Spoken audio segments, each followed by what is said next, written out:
कि अगले साल ये जो लिस्ट है सहाफ़ियों वाली, ये छोटी होगी और हम यहां पे ज्यादा लोग बैठे होंगे। लोग इसमें कम हो गए और हॉल में ज्यादा होंगे। मैं इस बात की उम्मीद करता हूं। मैं क्योंकि तनकीद करता हूं बहुत खुलकर, और मुझे आदत है बहुत खुलकर बात करने की, तो मैं उन सबको वेलकम करता हूं जो भी तनकीद करना चाहता है। बहुत अच्छी बात है, डिस्कस कीजिए हमारे कंडक्ट को और हमें भी करने दीजिए फिर। लेकिन किसी को यह हक नहीं पहुंचता कि वो मारे, वो डराए, वो जबर करे। यहां सब लोग ये बात कर रहे थे कि इकट्ठा होना पड़ेगा, यूनिटी होनी चाहिए। तो मुझे वो सिंपली एक दो लाइनें याद आ गई कि जबर का मौसम कब बदलेगा, जबर का मौसम कब बदलेगा, हम बदलेंगे तब बदलेगा, और बदलेगा, जरूर बदलेगा। मैं कुछ चीजें बड़ी क्लियर कर देना चाहता हूं अगले 2-4 मिनट के अंदर, कोई गलतफहमी रहे ना, खुलकर बात कर लेते हैं। हमारे ऊपर पर्चे देने की औकात पॉलिटिशियंस की नहीं है। ये क्या बेचते हैं, पर्चा देंगे हम पे, कमजोर लोग, बुज़दिल। ये इमरान खान पर्चा करवाएगा, नवाज शरीफ करवाएगा, आसिफ जरदारी पर्चा करवाएगा हम पे। ये औकात है पर्चा देने की इनकी? भट्ट साहब नहीं करवा सकते ये। इनकी क्या जरूरत है कि हमारे ऊपर पर्चा करवाएं?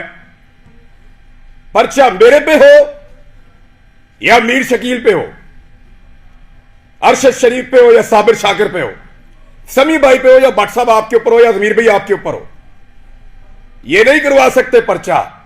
ये जो पर्चा हमारे ऊपर होता है ना, बगावत का, गद्दारी का, इसके कॉपीराइट ही नहीं है पॉलिटिशियंस के पास।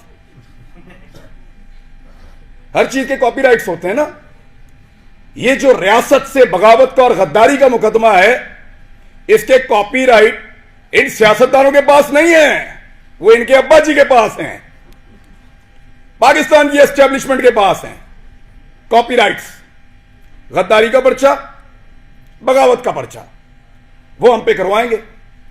दुनिया के किसी मुल्क में ये पर्चे नहीं हो रहे, क्योंकि सब मुल्कों को इस बात का यकीन है कि उस मुल्क में रहने वाले शहरी उस मुल्क के वफादार हैं। सिर्फ पाकिस्तान के अंदर एस्टेब्लिशमेंट को इस बात का शक अभी बाकी है कि यहां पे गद्दार भी हैं और बागी भी हैं। क्यों शक करते हो? क्या मसला है आपका? ये कहना चाहिए, वो नहीं कहना चाहिए, सवाल ही तो पूछते हैं। हम करते क्या है? यानी अजीबो गरीब किस्म के स्टैंडर्ड्स पाकिस्तान में बनाए हुए हैं। मैं कुछ चीजें आपके सामने रख देता हूं। पाकिस्तान की एस्टेब्लिशमेंट से खुली खुली मैं सामने बात कर देता हूं। आप गैरों की जंग में हमें धकेल दें तो आप मुहिब्बे वतन हैं, और हम आपसे ये पूछें कि इतने सारे बंदे क्यों मारे जा रहे हैं, तो हम गद्दार भी हैं और बागी भी हैं।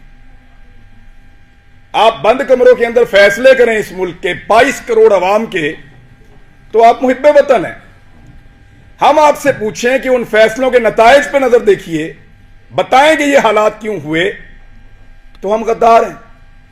आप पाकिस्तान में बार बार रजीम चेंज ऑपरेशंस करें, मुंतखब हुकूमतों को गिराएं, तो आप मुहिब्बे वतन हैं। हम आपसे पूछें कि ये क्यों किया, तो हम गद्दार भी हैं और हम बागी भी हैं। आप वजीर आजमों के इंटरव्यूज करें और फैसला करें कि इसको बनाना है और इसको नहीं बनाना, तो आप मुहिब्बे वतन हैं। और हम जब ये कहें कि जनाब अवाम का फैसला होना चाहिए, ये 22 करोड़ लोग हैं, कीड़े मकोड़े नहीं हैं, तो हम गद्दार भी हैं और हम बागी भी हैं। यानी आप बगावतों के और गद्दारियों के मुकदमे दर्ज करवाएं जो पूरी दुनिया में नहीं हो रहे। और जब हम आपको यह कहें कि क्या हम बागी हैं, तो उस पर भी हम बागी हैं, उस पर भी हम गद्दार हैं। यानी अजीबो गरीब किस्म का क्राइटेरिया बनाया हुआ है।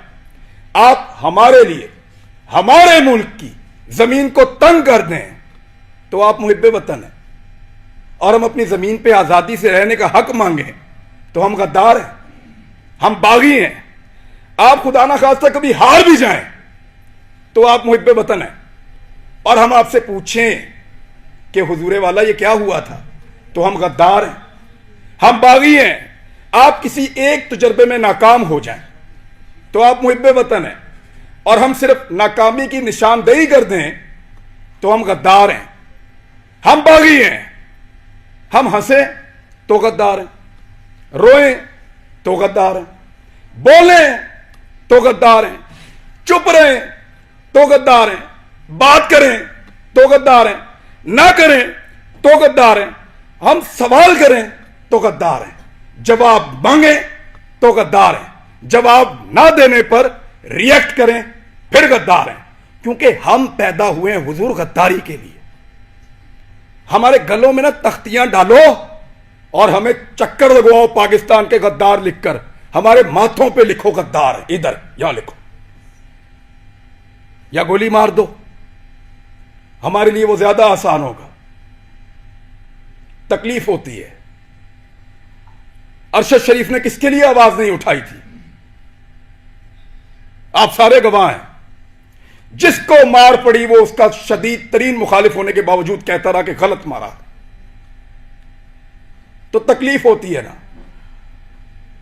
भट्ट साहब नाकामी थी हमारी, उसका हम पे एतबार खत्म हो गया। भट्ट साहब, उसको पता चल गया अब उसका बोझ नहीं उठा सकते, वो इसलिए मुल्क छोड़ के गया था। उन्होंने पता लग गया ताड़े तो गल उत्ते हुण, हम पे उसका एतबार खत्म हो गया था। तकलीफ होती है। चुप करके निकल लिया। इन्होंने मजाक उड़ाया उसकी तस्वीर दिखा दिखा कर,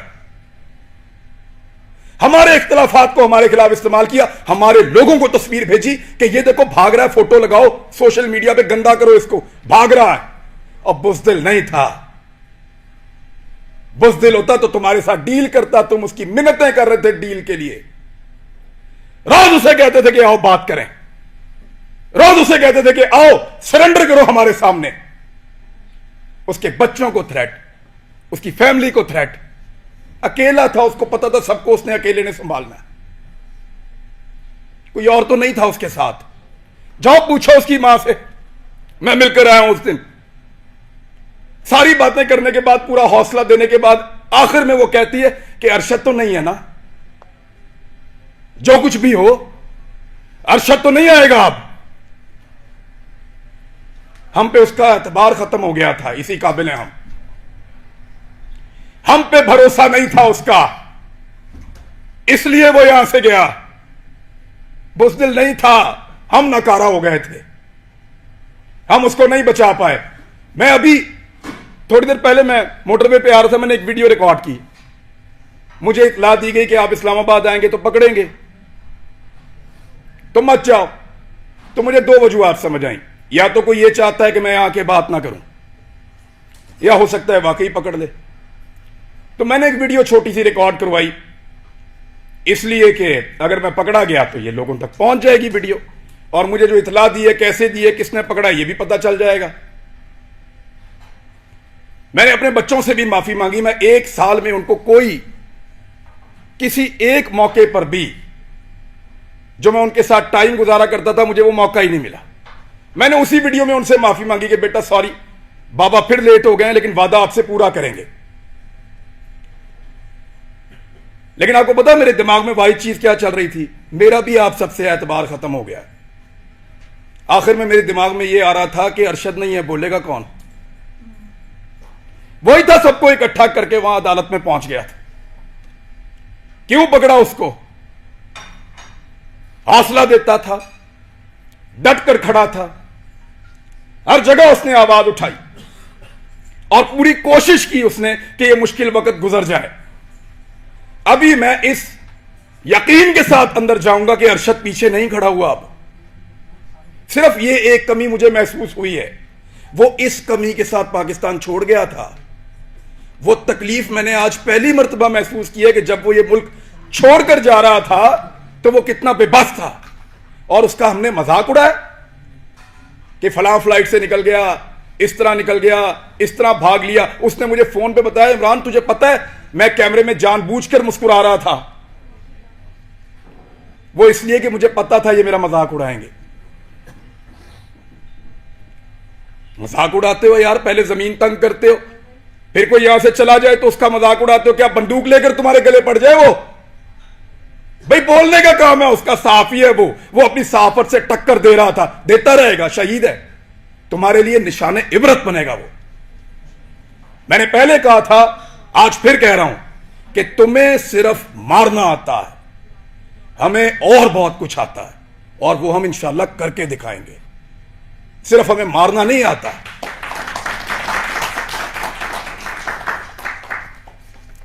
दबा दबा के और जिसको दबाया एस्टेब्लिशमेंट ने दबाया। अहमद मीर का प्रोग्राम में बड़ा खुश था उस दौर में जब बंद हुआ, क्योंकि हम भी एक अजीबोगरीब दुनिया में रहते थे। माशरत उलूम की किताबें पढ़ के आए हुए थे, लगता था सारे हीरो हैं, एस्टेब्लिशमेंट पाकिस्तान की बहुत वफादार है। सच्ची बात है, किसी की आंखें पहले खुल गई, किसी की बाद में खुल गई, लेकिन अच्छी बात है खुल गई। लेकिन मफादात की पट्टी बांध के कभी आंख बंद नहीं की अल्हम्दुलिल्लाह। कभी इसलिए आंख बंद नहीं की कि मफादात की उसके ऊपर पट्टी बंधी हुई थी। जब मुतीउल्लाह जान पे हमला हुआ, मैं क्लिप आप सबसे शेयर कर दूंगा, मैंने मजम्मत की। वो बच्चा जिसके घर के अंदर घुस के मारा, जिसके साथ आपका केस चल रहा था, मैंने मजम्मत की। जब अफसार आलम पे गोली चली तब मजम्मत की, सब रिकॉर्ड के ऊपर मौजूद है। हामिद मीर के ऊपर गोली चली, मजम्मत की। लेकिन हामिद मीर ने अपने मुंह से कहा था, मेरे भाई ने, कि मेरा प्रोग्राम सियासतदानों ने बंद नहीं किया। इमरान खान की क्या औकात है, बंद तो उन्होंने किया है। अब बोलता है इमरान खान से बदला लूंगा। अपने मुखालिफ को पहचानिए, फिर इकट्ठे हो जाएं, तो शायद आपकी जान छूट जाए, वरना ऐसे ही इसी तरह हमारा वक्त गुजरता रहेगा। मैं सिर्फ एस्टेब्लिशमेंट को एक बात कहना चाहता हूं कि हुजूर आपका मर्तबा, आपका रुतबा बहुत बड़ा है। ये बहुत छोटे छोटे काम हैं जिनमें आप पड़े हुए हैं। ये छोटे छोटे काम हमें करने दें, एतबार करें हमारे ऊपर कीड़े मकोड़ों पे, हम गद्दारों को ये मुल्क चलाने दो। आप मुहिब्बे वतन है, बहुत बड़े लोग हैं आप, बड़े बड़े काम किया करें आप, आपका रुतबा बहुत बड़ा है, बड़ा मुकद्दस काम है आपका, हम उसकी कदर करते हैं, यूं सलूट करते हैं आपको, खुश होते हैं आपको देखकर। लेकिन ये छोटे छोटे काम हमारे लिए छोड़ दीजिए, हमारे लेवल पे मत गिरिए। आप बीच में से निकल जाए ना, तो इन सब माफिया को हम संभाल लेंगे, मीडिया वाले। बस आपके खिलाफ बोलने को जुर्रत की बात नहीं है, दिल नहीं करता, खुदा की कसम दिल नहीं करता, खुदा की कसम दिल नहीं करता। डरते वरते नहीं है, पता है आपको, बुज़दिल नहीं है हम। क्या करोगे, गोली मार दोगे, मार दो। डरते नहीं है तुमसे, तुमसे प्यार करते हैं, तुम्हारी कदर करते हैं। डरो उस दिन से जिस दिन हमारे अंदर से यह जज्बा खत्म हो जाएगा।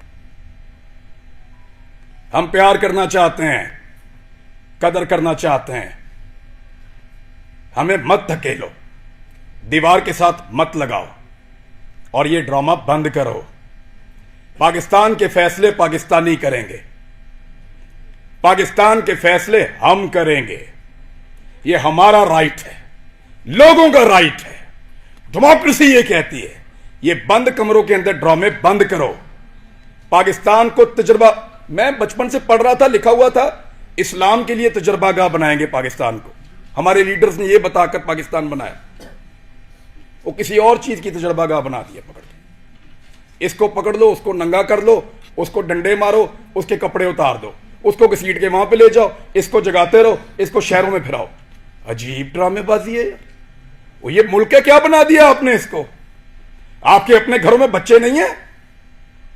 यानी हमें डिवाइड करके हम पे रूल कर रहा है।